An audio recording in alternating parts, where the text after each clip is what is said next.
Dear student, let us start chapter 3 of Civics, class 9, Constitutional Design. In the previous chapter, we studied that there should certain basic rules that the citizens and the government had to follow. All such rules together are called Constitution. As the supreme law of the country, the Constitution determines the rights of citizens, the powers of the government, and how the government should function. In this chapter 3, Constitutional Design, we will study about constitutional design of a democracy. Why we need a constitution? How are the constitutions drawn up? Who designs them? What are the values that shape the constitution? First of all, we will study designing of constitution in South Africa. We will study with the help of a case study of South Africa. Now we will study about the case study South Africa. Before proceeding, let me read a speech which was given by Nelson Mandela, who was tried for treason by the white South African government. I have fought against white domination and I have fought against black domination. I have cherished the ideal of a democratic and free society in which all persons live together in harmony and with equal opportunities. It is an ideal which I hope to live for and to achieve. But if need be, it's an ideal for which I am prepared to die. This speech is given by Nelson Mandela about the then situation of South Africa. Now let us understand with the help of a mind map. Now let us study about Nelson Mandela. Nelson Mandela, he was tried for treason by white South African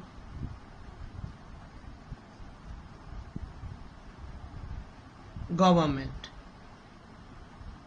Here treason means to overthrow the government of state.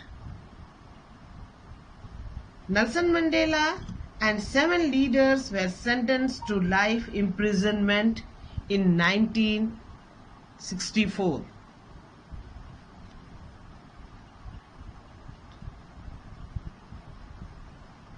Life imprisonment in 1964 for daring to oppose the apartheid regime in the country. Now, dear student, you will ask, what is apartheid? Apartheid is discrimination, racial discrimination according to the color of a person. So, Nelson Mandela, he dared to oppose the apartheid regime in the country. That is why he was imprisoned in 1964. He was imprisoned for 28 years in South Africa, South Africa's most dreaded prison, that is Robben Island. Robben Island.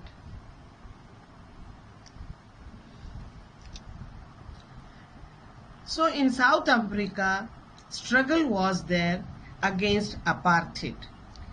So there was struggle against apartheid in South Africa. The white European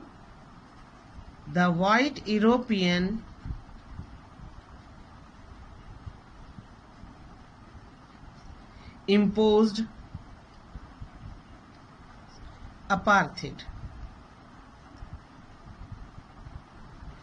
in South Africa.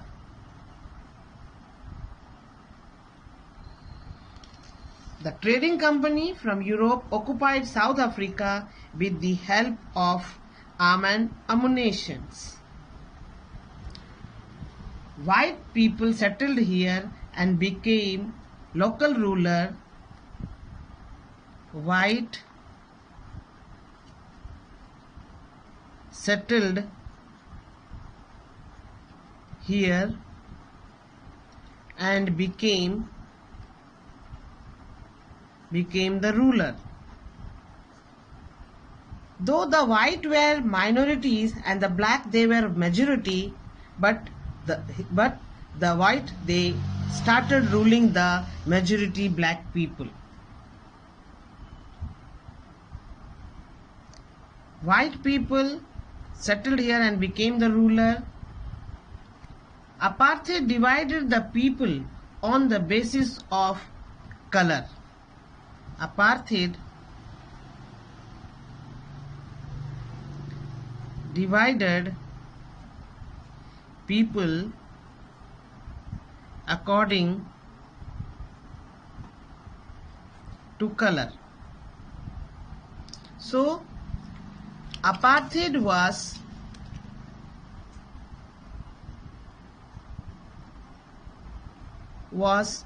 a racial discrimination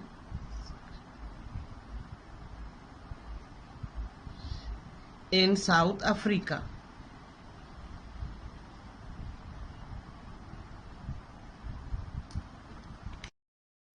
Apartheid divides people into black, who were 3/4 of the population,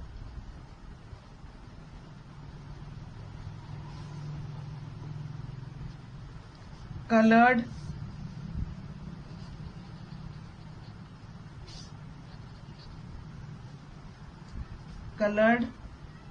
who were mixed races people who migrated from India and other places. Now let us see what happened in 1950. In 1950, the black, colored and Indians fought against apartheid system. They launched protest marches and strikes. The African National Congress, ANC, was the umbrella organization which supported the people against apartheid. Many unions, communist parties,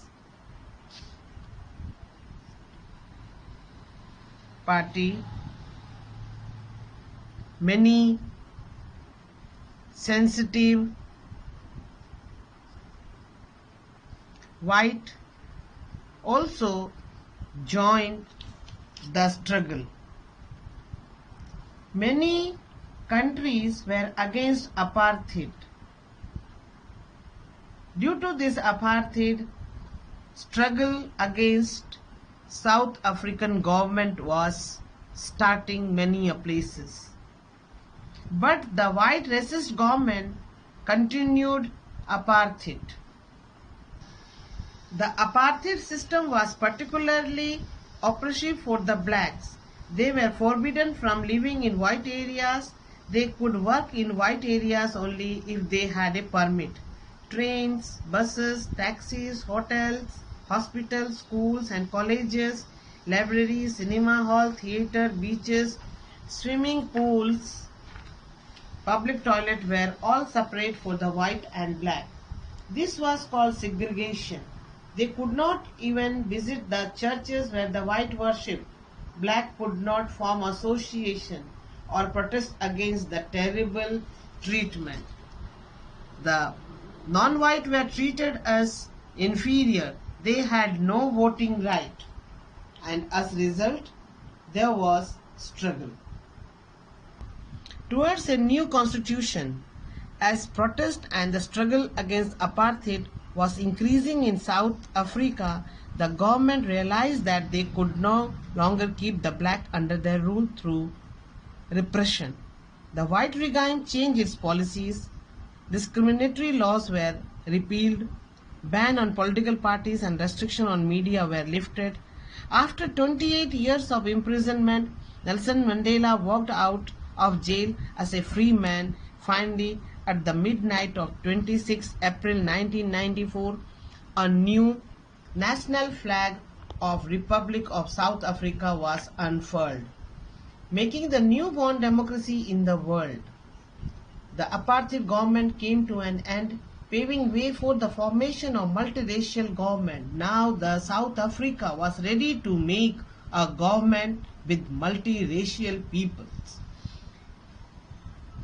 The first president of this new South Africa was Nelson Mandela, and on the occasion of this, our Nelson Mandela, he gave one speech.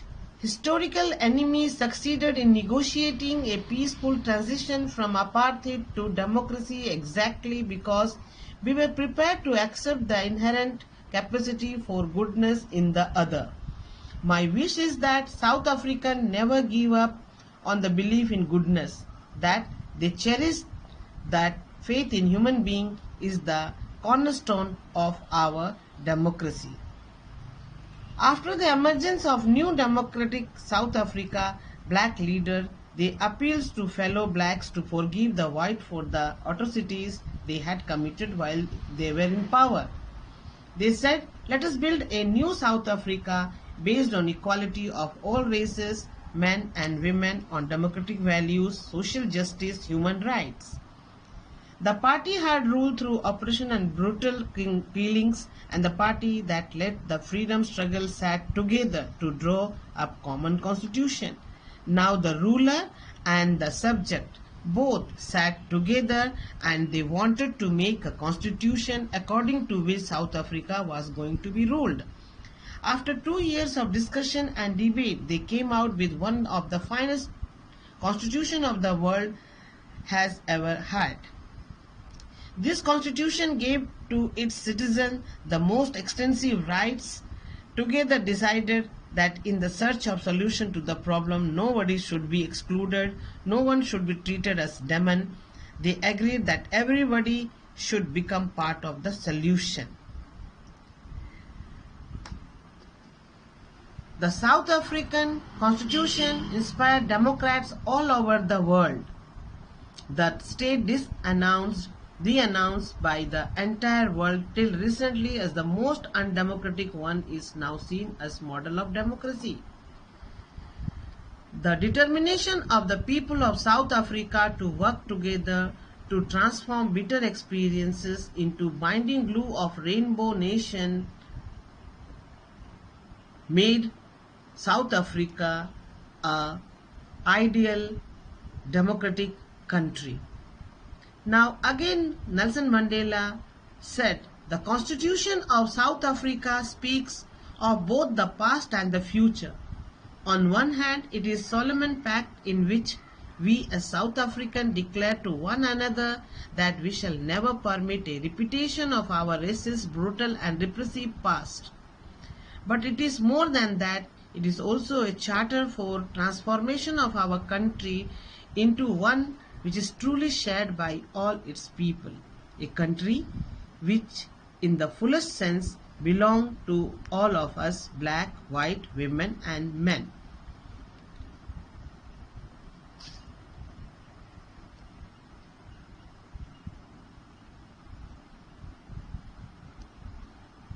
The word Rainbow Nation means people belonging to different color, black, white, colored men, women, all were taking decision, all were part of the country, none of them were excluded.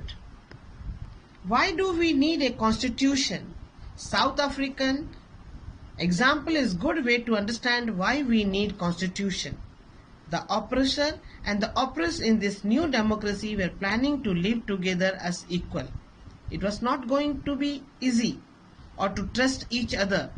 They had their fears. They wanted to safeguard their interests. The black majority was keen to ensure that the democratic principle of majority rule was not compromised. They wanted social and economic rights. The white minorities was keen to protect its privileges and property.